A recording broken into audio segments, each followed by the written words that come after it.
Hi everyone, welcome back to Kavitha Sugar and Spice. ഇന്ന് നമ്മൾ ഒരു ഹെവൻലി ടേസ്റ്റ് ഉള്ള ഒരു ഡെസേർട്ട് ആണ് ഉണ്ടാക്കാൻ പോകുന്നത്. ഷാഹി ടുക്കഡ അല്ലെങ്കിൽ ഡബിൾ കാ മീറ്റ. അങ്ങനെ രണ്ട് പേരുണ്ട് ഇതിന്. ഇത് ഒറിജിനലി ഹൈദരാബാദിൽ നിന്നുള്ള ഒരു ഡെസേർട്ട് ആണ്. ഇതുണ്ടാക്കാനായിട്ട് ആദ്യം ഞാനിവിടെ 2 കപ്പ് പാലാണ് എടുത്തിരിക്കുന്നത്. ഹോൾ മിൽക്കാണ്. നമുക്കിനി ഇത് നന്നായി തിളപ്പിച്ച് കുറുക്കി ഇതിൻ്റെ പകുതി മെഷർമെൻറ്റ് ആക്കിയെടുക്കണം. അപ്പം ഞാനിതിൽ വേറെ പഞ്ചസാരയൊന്നും ഇടുന്നില്ല, പകരം കണ്ടൻസ്ഡ് മിൽക്കാണ് ചേർക്കുന്നത്. അത് ഒരു 1/2 കപ്പ് കണ്ടൻസ്ഡ് മിൽക്ക്, 1 ടിന്നല്ല 1/2 കപ്പ്, അത് പ്രത്യേകം ശ്രദ്ധിക്കുക. ഇതിടുന്ന കാരണം വേറെ പഞ്ചസാരയുടെ ഒന്നും ആവശ്യമില്ല. അത് നന്നായി ഇളക്കി ഒന്ന് നന്നായി മിക്സ് ആയതിന് ശേഷം നമുക്കിതിൽ കുറച്ച് സാഫ്രൻ, കുങ്കുമപ്പൂവ്, ഒരു നുള്ള്, പിന്നെ 1 ടേബിൾ സ്പൂൺ പിസ്റ്റാഷ്യോ മുറിച്ചതും 1 ടേബിൾ സ്പൂൺ ആൽമണ്ട്സ് മുറിച്ചതും ചേർത്ത് നന്നായി ഇളക്കി കൊടുക്കുക. കരിയാതെ ശ്രദ്ധിക്കണം. ഇതിപ്പോൾ ഇവിടെ നന്നായി കുറുകിയിട്ടുണ്ട്.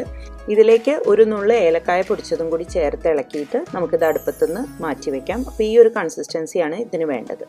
ഇനി വേറൊരു പാത്രത്തിലേക്ക് ഒരു 1/4 കപ്പ് പഞ്ചസാരയും 1/2 കപ്പ് വെള്ളവും ഒഴിച്ച് അതൊന്ന് ഇളക്കി നന്നായി ഒന്ന് തിളച്ച് കഴിഞ്ഞാൽ അടുപ്പത്തുനിന്ന് മാറ്റി വയ്ക്കാം. നൂൽപ്പരുവൊന്നും ആവേണ്ട ആവശ്യമില്ല. തിളച്ചതിന് ശേഷം ഒരു 2 മിനിറ്റും കൂടി വെയിറ്റ് ചെയ്യുക, എന്നിട്ട് അടുപ്പത്തുനിന്ന് മാറ്റി വയ്ക്കാം. ഇനി ഞാനിവിടെ 4 സ്ലൈസ് ബ്രെഡാണ് തൽക്കാലം എടുത്തിട്ടുള്ളത്. നമ്മളിപ്പോൾ ഉണ്ടാക്കുന്ന ആ ഒരു അളവ് വെച്ചിട്ട് നമുക്ക് ഒരു 10 സ്ലൈസ് ബ്രെഡ് കൊണ്ട് വരെ ചെയ്യാം. അപ്പോൾ അതിൻ്റെ വക്കൊക്കെ വെട്ടിക്കളഞ്ഞ് ഇതുപോലെ ട്രയാങ്കിളായിട്ട് ഈ സൈസിൽ മുറിക്കാം, അല്ലെങ്കിൽ അതിലും ചെറുതായിട്ട് ഇതുപോലെ മുറിച്ചെടുക്കാം. നെക്സ്റ്റ് സ്റ്റെപ്പ് നമുക്കിതിനെ വറുത്തെടുക്കലാണ്. അതിനായിട്ട് ഞാനിവിടെ നെയ്യാണ് എടുത്തിരിക്കുന്നത്. അപ്പോൾ 2 രീതിയിൽ ചെയ്യാം. ഒന്നുകിൽ നമുക്ക് ഷാലോ ഫ്രൈ ചെയ്യാം, അല്ലെങ്കിൽ ഡീപ് ഫ്രൈ ചെയ്യാം. അപ്പോൾ ഷാലോ ഫ്രൈ ചെയ്യാനായിട്ട് ഇത്രയും കുറച്ച് എണ്ണയിലേക്ക് എല്ലാ ബ്രെഡും നിരത്തി വെച്ച് ഒരു മീഡിയം ഫ്ലെയിമിൽ നമുക്ക് സൈഡ്സ് ഇങ്ങനെ ബ്രൗൺ കളർ, ഒരു ഗോൾഡൻ ബ്രൗൺ കളർ ആവുമ്പം മറിച്ചിടുക. അപ്പോൾ 2 സൈഡും അതുപോലെ ഒരു ഗോൾഡൻ ബ്രൗൺ ആവുമ്പം അത് റെഡിയായി. അടുത്ത മെത്തേഡ് ഡീപ് ഫ്രൈ ചെയ്യലാണ്. ഡീപ് ഫ്രൈ ആകുമ്പം ഇതുപോലെ എണ്ണ കുറച്ചെടുക്കുക, അത് നന്നായി ചൂടായതിന് ശേഷം ഒരു മീഡിയം ഫ്ലെയിമിൽ ബ്രെഡ് കരിഞ്ഞു പോവാത്ത വിധത്തിൽ ഒരു ഗോൾഡൻ ബ്രൗൺ കളർ ആവുന്ന വരെ 2 സൈഡും നന്നായിട്ട് വറുത്തെടുക്കുക. എന്തുകൊണ്ടും ടേസ്റ്റ് കൂടുതൽ ഈ ഡീപ് ഫ്രൈ ചെയ്യുന്നതാണ്. അപ്പോൾ വല്ലപ്പോഴും കഴിക്കുന്നതല്ലേ എന്ന് വിചാരിച്ചിട്ട് നിങ്ങൾക്ക് ഡീപ് ഫ്രൈ ചെയ്യാവുന്നതാണ്.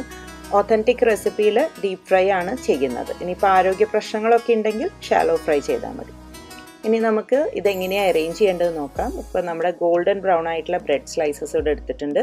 അത് നമ്മുടെ ഷുഗർ സിറപ്പാണ് ആ പ്ലേറ്റിലുള്ളത്. അതിലിങ്ങനെ ഒരു 2 ടേൺ ഇതുപോലെ മുക്കിയെടുക്കുക. കുറേ നേരം ഷുഗർ സിറപ്പിൽ ഒരിക്കലും ഇടരുത്. അപ്പോൾ അത് സോഗി ആയിട്ട് അതിൻ്റെ ആ ക്രിസ്പിനെസ്സും ടേസ്റ്റും ഒക്കെ മാറിപ്പോവും. അപ്പോൾ അങ്ങനെ ചെയ്യരുത്. ജസ്റ്റ് ഒന്ന് ഡിപ്പ് ചെയ്യുക, എന്നിട്ട് നമ്മൾ അതെടുത്ത് മാറ്റാം. അതിനുശേഷം നമ്മുടെ റബ്രി അതിൻ്റെ മുകളിൽ ഒഴിക്കണം. റബ്രി ഇപ്പോൾ നോക്കിക്കഴിഞ്ഞാൽ നല്ല തിക്കായിട്ടുണ്ട്. ഇതുപോലെ ഈ ഒരു കൺസിസ്റ്റൻസിയിലാണ് നമുക്ക് വേണ്ടത്. ഇനി അതിൻ്റെ മുകളിലായിട്ട് ഞാനവിടെ പിസ്റ്റാഷ്യോവും ആൽമണ്ട്സൊക്കെ മുറിച്ച് വെച്ചിട്ടുണ്ട്. അതൊക്കെ ഒന്ന് വെതറി കഴിഞ്ഞാൽ നമുക്ക് സെർവ് ചെയ്യാം. ഓരോ ഇൻഡിവിജ്വൽ പീസസ് ആയിട്ടാണ് സെർവ് ചെയ്യണമെന്നുണ്ടെങ്കിൽ ഒരു പ്ലേറ്റിൽ ഒരു ബ്രെഡ് വെച്ച് ഈ സോസും പിന്നെ നട്ട്സും ഒക്കെ ഇട്ടിട്ട് അങ്ങനെ സെർവ് ചെയ്യാം. അപ്പോൾ എല്ലാവർക്കും ഈ റോയൽ ഡെസേർട്ടിൻ്റെ റെസിപ്പി ഇഷ്ടപ്പെട്ടു എന്ന് വിചാരിക്കുന്നു. ഉറപ്പായിട്ടും ട്രൈ ചെയ്ത് നോക്കണം, അഭിപ്രായങ്ങളൊക്കെ അറിയിക്കണം. Thank you for watching my video. അടുത്ത തവണ വീണ്ടും കാണുന്നവരെ take care and have a wonderful day. By.